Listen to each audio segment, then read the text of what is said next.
بسم اللہ الرحمن الرحیم۔ لئن اگر تو نے لمبے کیے طرح میرے ہاتھ اپنا تاکہ تو قتل کرے مجھے، ما آنا بے باسطن، میں نہیں ہوں لمبا کرنے والا اپنے ہاتھوں کو تیری طرف تاکہ قتل کروں تجھے، انی اخاف اللہ، یہ جملہ معللہ ہے، ما آنا بے باسطن، اس کی علت ہے انی، اس لیے کہ ڈرتا ہوں میں اللہ سے، رب العالمین، جو رب العالمین ہے، جہانوں کا پروردگار، تو جان اسی کی تربیت میں ہوتی ہے، اس کی تربیت والی جان کو قتل کرنا اس کی حد توڑنا ہے، اس لیے میں ڈرتا ہوں۔ یہ بھی نصیحت ہے، یہ پورا ناصحانہ کلام ہے۔ جہاں سے شروع ہوئی کہ انہوں نے تمہید رکھی، اس نے جب دھمکی دی میں تجھے قتل کروں گا، تجھے کیا تھا؟ حسد تھا۔ اس پر ناصحانہ تقریر ہے حابیل کی۔ پہلے تمہید یہ ہے کہ میرا بھائی، یہ تو اللہ کا قانون ہے کہ قبولیت ہوتی ہے، درجات قبولیت تقوی پر منحصر ہے، یہ ناصحانہ تقریر ہے۔ تو جس کا جس قدر تقوی ہو اس قدر عمل قبول ہوتا ہے، تو اس میں تصحیح نیت بھی ہے، تو کوئی وجہ ہوگی نہ میرے بھائی آپ کی قربانی قبول نہیں ہوئی، اپنے اعمال میں مراقبہ کر کہ کون سی تیرے اندر خامی ہے کہ تیری قربانی قبول نہیں ہوئی۔ تو یہ دعوت فکر ہے ناصحانہ۔ آگے یہ بھی دعوت فکر ہے کہ اگر تو نے مجھے قتل کرنے کے لیے ہاتھ بڑھائے، ما آنا بے باسطن، اسم فاعل ذکر کیا، یہ ابلغ من الفعل ہے، فعل نہیں ذکر کیا، میں نہیں بڑھانے والا، بے فکر رہے، میں تیری طرف ہاتھ تجھے قتل کرنے کے لیے نہیں بڑھاؤں گا۔ کیوں؟ انی اخاف اللہ، اس لیے کہ میں اللہ سے ڈرتا ہوں۔ یہ بھی پند و نصیحت ہے اور تبلیغ ہے کہ دیکھیں بھائی، اللہ رب العالمین ہے اور جان اس کی تربیت بھی ہے، جان کو قتل کرنا گناہ ہے، تو اگر مجھے مارے گا بھی صحیح نہ، تو میں یہ گناہ نہیں کرتا، میں اللہ سے ڈرتا ہوں، مطلب ہے تو بھی اللہ سے ڈر۔ میری تقریر کو سمجھ آ رہی ہے؟ اس پر سارے اشکال ختم ہو گئے۔ جان بچانا فرض ہے، بڑے بڑے اعتراض، اگلا مارنا چاہے تو فقیہ نے قلم اٹھا لیا، بھی تو مار سکتا ہے کہ نہیں۔ یا فقیہ کی نمبر نہیں ہے، یہ وعظ ہے، نصیحت ہے، مقام وعظ اور ہے اور مقام استنباط اور ہے۔ یہاں مقام استنباط نہیں، جو بڑے علماء کرام ہو نا، وہ ذرا توجہ فرماؤ تو تم سمجھو گے کہ جہاں پر ایک علمی باتیں چھڑ گئیں کہ ایک آدمی دوسرے کو قتل کرنا چاہتا ہے، تو آپ اپنے دفاع میں اس کو قتل کر سکتا ہے یا نہیں؟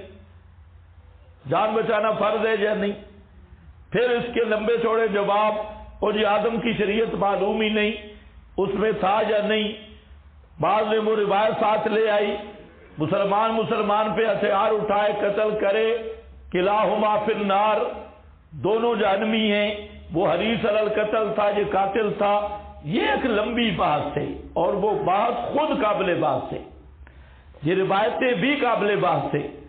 تو جہاں یہ مضمون ہی نہیں، یہ مقام نصیحت ہے، اور نصیحت ایسی ہی ہوتی ہے کہ میرا بھائی اگر تو مجھے مارے بھی صحیح نہ، مجھے تو ڈر لگتا ہے کہ میں تجھے ماروں، کیونکہ یہ رب العالمین سے مجھے ڈر لگتا ہے، تو بھی اس کی تربیت میں ہے، میں بھی اس کی تربیت میں ہوں، تو کسی جان کا مارنا کوئی آسان تو نہیں ہے۔ تو یہ اس کو واعظ کر رہا ہے نہ کہ یہ مقام استنباط ہے اور قاضی کی قلم کا مقام ہے.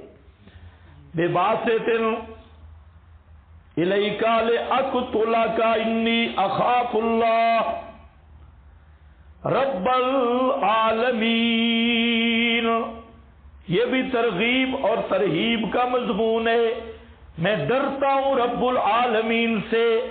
انی اریدو میرا ارادہ یہ ہے، وہ ذرا پکا تھا نا، میرا ارادہ یہ ہے کہ لوٹے بے اسمی و اسمے کا، کہ تو لوٹے میرے گناہ کے ساتھ اور اپنے گناہ کے ساتھ، پس ہو جائے گا تو اصحاب نار سے. یہ وجہ بیان کی کہ میرے بھائی میں تجھے نہیں مارتا کیونکہ میں اللہ سے ڈرتا ہوں، اور یہ بھی کہ جو تو مجھے مارے گا تو میرا گناہ بھی تجھے ملے گا اور اپنا گناہ بھی تجھے ملے گا، تو جہنم میں جائے گا. ڈرا رہا ہے جہنم سے بچ جا اور مجھے نہ مار. یہ بھی نصیحت ہے. انی اریدو، اب تھوڑا سا اشکال ہے، بے اسمی و اسمے کا کیا معنی؟ بے اسمی و اسمے کا میرے گناہ بھی تجھے ملے، تیرا گناہ بھی تجھے ملے. اس کا کیا معنی؟ اس کے دو معنی. ایک معنی یہ ہے بے اسم قتلی، بے اسم قتلی، میرا گناہ یعنی میرے قتل کا گناہ، اور بے اسم کا قبل قتلی، بے اسم قتلی، بے اسم کا بے اسم قبل قتلی. سمجھ گئے؟ میرا گناہ یعنی میرے قتل کرنے کا گناہ ایک، اور تیرا گناہ جو اس قتل سے پہلے تو نے کیا جس کی وجہ سے تیری قربانی قبول نہیں ہوئی. بے اسم کا سے مراد وہ گناہ ہے جس کی وجہ سے قربانی قبول نہیں ہوئی.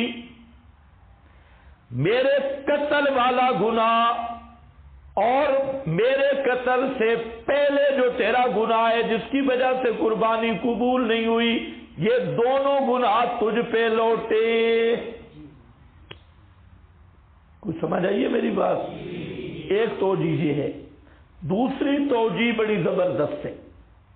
عامت المفسرین نے یہی توجیہ کی ہے. بے اسم قتلی،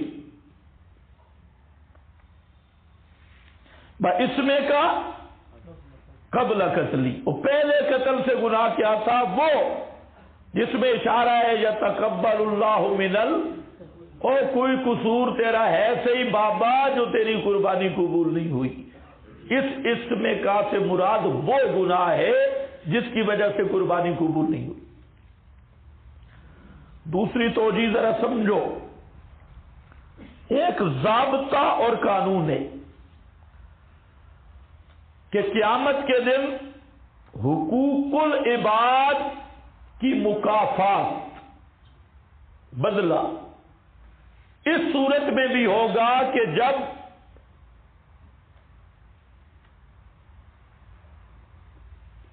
جس کے ذمہ حقوق ہیں اس کی نیکیاں صاحب حق کو دی جائیں گی، حتیٰ کہ نیکیاں ختم ہو جائیں گی تو گناہ بن جائیں گے.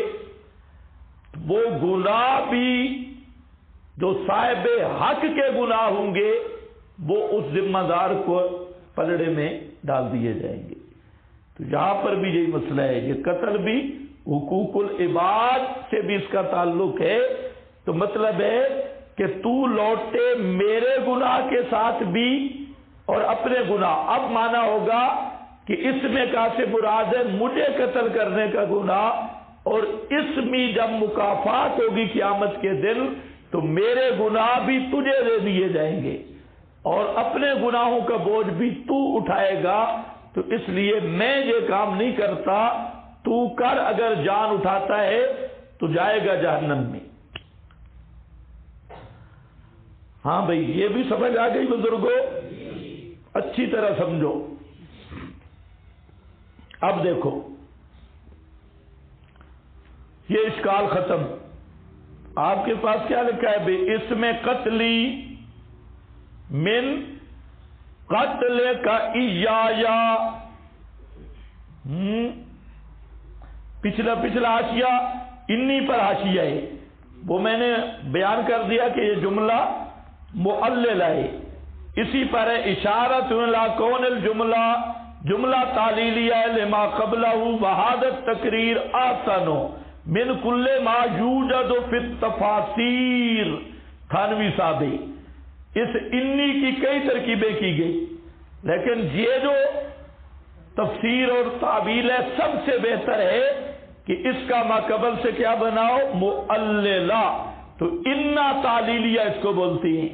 آسن من کل ما یوجد فی التفاسیر. حضرت تھانوی اللہ لا ذالک بقول انی اخاف اللہ. ابو سعود تعلیل للامتناع عن بسط یدہ لیقتلہ روح المعانی.